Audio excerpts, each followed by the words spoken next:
Sveiki, šitą nuostabią gražią dieną. Sveikinuosi su jumis ir noriu šiandien pakalbėti apie norus, apie mūsų norus. Tai galbūt kažkaip simboliškai išėjo tarsi apie naują pradžią, apie norus, naujus metus, kalėdas ir visą kitą, bet iš tiesų aš visai ne apie tai, nes iš šito kalėdų žaidimo aš iš tiesų jau nežaidžiu ir tikiu, kad yra daugiau tokių kaip aš, kurie nebesureikšmina tų kalėdų ir galbūt netgi ir jų netgi nebemėgsta. Bet čia tiesą pasakius ne apie tai, aš apie norus. Išgirdau šiandien irgi tokią frazę, su kuria sutinku 100% ir kažkodėl matyti ji mane ir užėdė pakalbėti su jumis apie tai, apie tuos mūsų norus.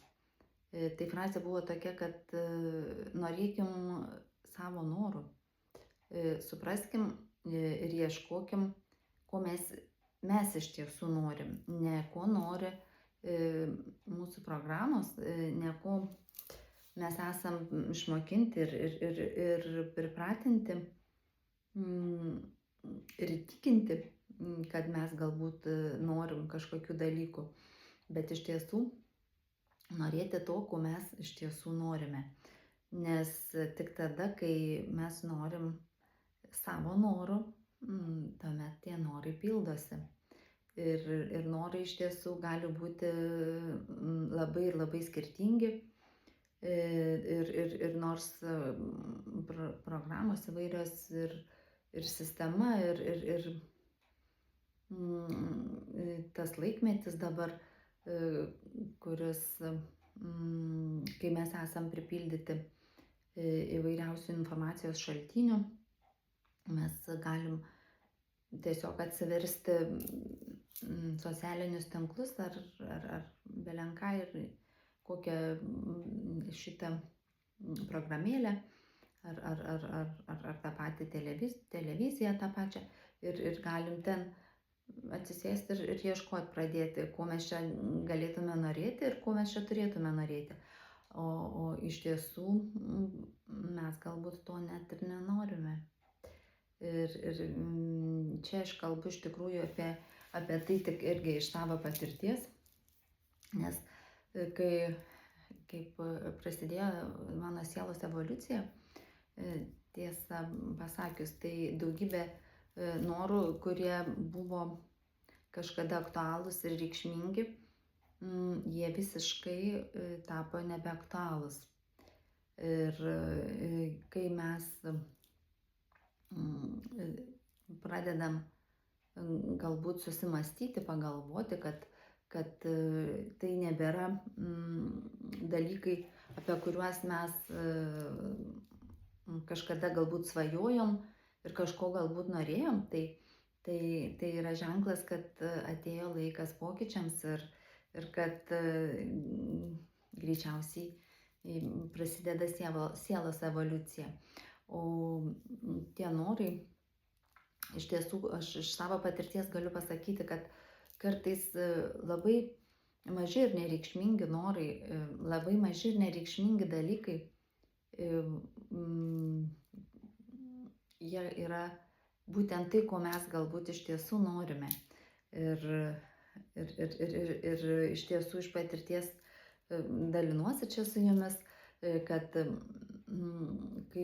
kai tiesiog irgi buvau įtraukta į visą tą žaidimą karminį, kad pažinti tą gyvenimo iliuziją ir gyvenimo, kurį mums siūlo, kurį mums tiesiog perša per nevalę, kurį mes, nežinau, net to nenorėdami, to neieškodami, tiesiog esam pompuojami ir kimšami per įvairias socialinius tinklus ir televizijas ir dėl ko sako, kad reikia jau sąmoningai pradėti žiūrėti, kreipti dėmesį kažkaip stebėti save, ką žiūrim, apie ką galvojam, nes viskas, apie ką mes žiūrim, galvojam, klausom, visą tai tuo mes patys tampam. Kad mes iš tiesų suprastumėm mūsų pačių norus, tai dėl to reikia iš tiesų atsiriboti. Atsiriboti nuo socialinių tinklų, nuo televizijų, nuo tų pačių žmonių, atsiriboti, atsiskirti, skirti laiko savo, pabūti su savimi tam, kad sugrįžtume į save, tam, kad galėtume suprasti, ko mes iš tiesų norime. Nes kai mes esam užblokuoti tų visų sistemų nuo pat vaikystės, galbūt nuo mokyklos laikų, universiteto, kai mums daugybė žmonių, tiek tėvai, tiek mokytojai, tiek aplinka, su kuria mes galbūt bendravom, mus įtikino, kokiais mes turėtume norėti būti ir kad tai yra vertinga. Tai iš tiesų tam, kad sužinoti, kas mums kaip sieloms yra vertinga, kad išgirsti savo sielos balsą, vedimą, tai labai svarbu pabūti pačiam su savimi. Tai yra pradėti kurti santykį su savimi, taip kaip mes kūrėm santykius su kitais žmonėms, su vaikais, su draugais, su tais pačiais mylimaisiais. Mes su jais juk leidžiam laiką ir bendraujam ir taip pažįstam vienas kitą.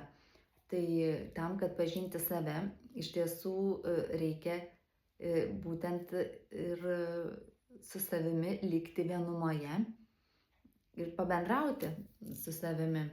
Ir vienas iš dalykų, be jokios abejonės, tam, kad pradėti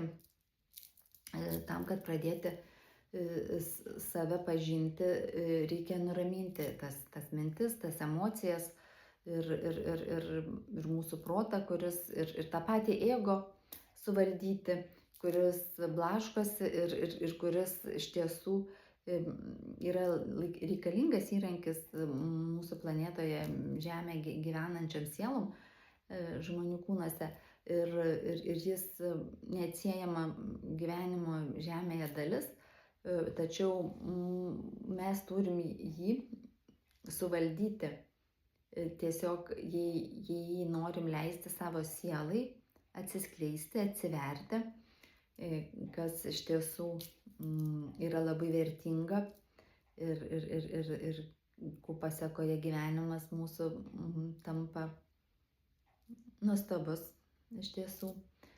Ir kai mes tada tiesiog patys žinom, ko norim, kaip norim, nebeleidžiam savęs niekam skriausti, nes patys tada mylim save, saugom, globojam ir tuo pačiu, kai mes patys pradedam rūpinti savim, mes išsiaiškinam tuos savo sielos norus, tuomet mes įgaunam ir palaikymą visos visatos, mūsų kūrėjo, mūsų angelų. Jeigu mes pradedam save mylėti, čia kaip ir jokia nepaslaptis ir daug kur taip sako, kad jei mylėsi save, tai ir tave mylės. Tačiau dažnai mes žmonės po tą meilę tarsi tai yra tokia apsimestinė ta meilė savo, tai yra nenuoširdi, tai yra tokia parodomoji dažnai, kai man irgi yra tekę, žmonės sako, aš atrodo labai save myliu, bet kalba žmogus, kuris, sakykime, finansiškai gerai laikosi ir šeima, ir artimieji, ir sako, man kažko vis tiek trūksta, kažkas yra ne taip, kažkaip atrodo, aš ir save ir myliu,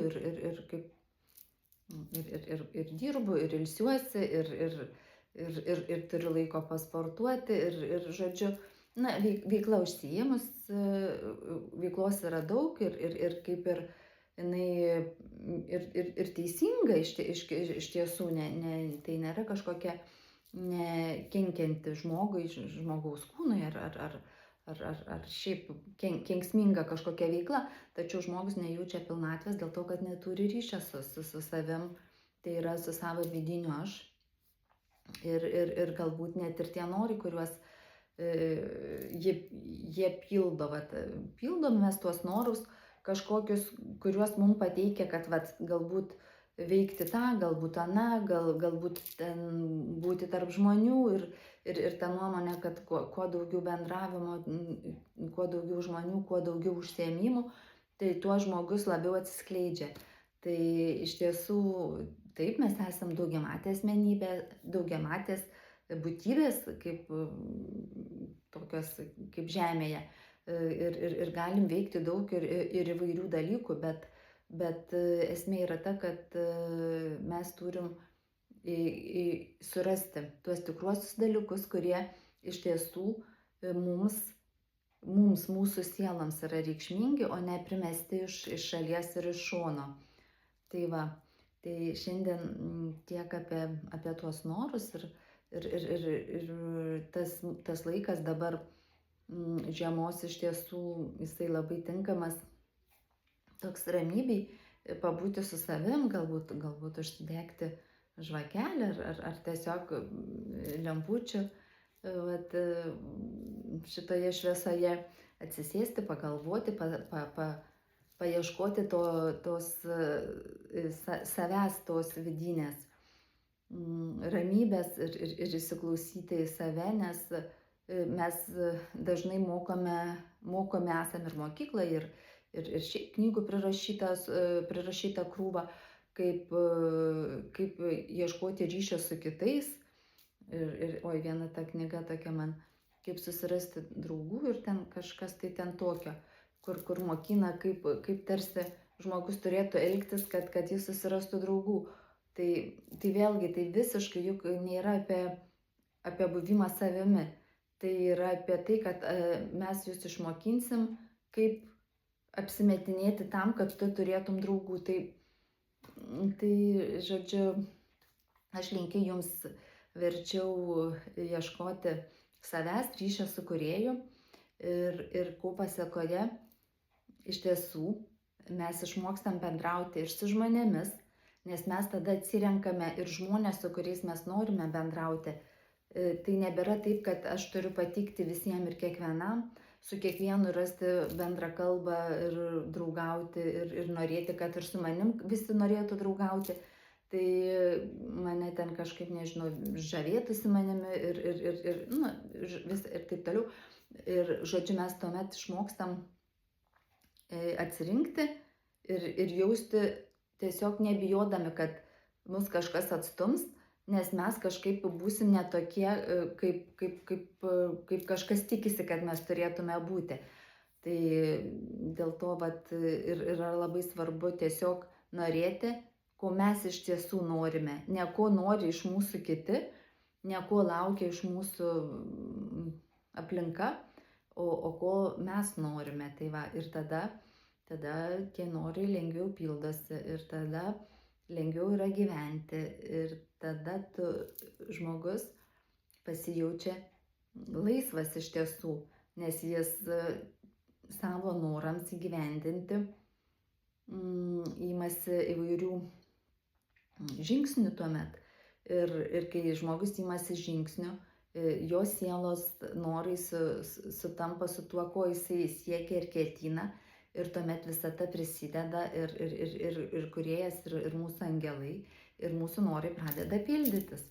Tai va, ir tuo aš jums ir linkiu dabar šitą laikotarpį prieš naujus metus, kai energijos tikrai labai atviros, kai visata atvira, nors ir šiaip pastaruoju metu jau keletą metų jau vyksta Žemėje pokyčiai ir vibracijos kitokios Žemės yra ir magnetizmas ir žodžiu, yra labai palankus metas dabar Dabar pokyčiams pirmiausia atsisukti į save.